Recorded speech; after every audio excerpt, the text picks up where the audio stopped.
আগের দিন তো আমি তোমাদের সাথে শেয়ার করেছিলাম কি করে চালের গুঁড়ির বদলে সুজি দিয়ে পিঠেপুলি বানাবে। তো সেই সুজি মাখা দিয়ে আমি কি পিঠেপুলি বানালাম সেটা তোমাদের সাথে শেয়ার করি। প্রথমেই আমি বানিয়েছিলাম দুধ পুলি।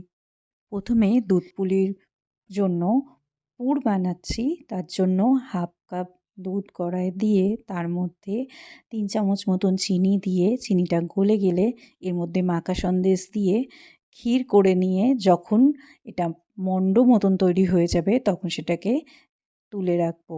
এরপর আগে থেকে মেখে রাখা সুজি থেকে লেচি কেটে নিয়েছি। এবার হাতের সাহায্যে একটু ময়দা দিয়ে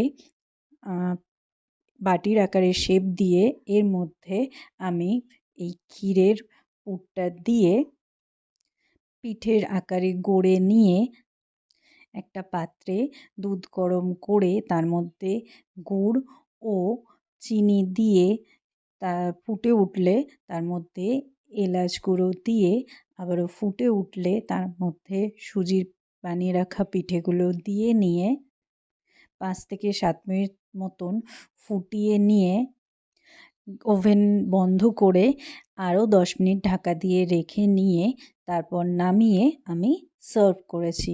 এইভাবে একবার সুজি দিয়ে পিঠে বানিও আর আমাকে জানিও কেমন লাগলো। অবশ্যই চ্যানেলটাকে সাবস্ক্রাইব করে পাশে থেকো।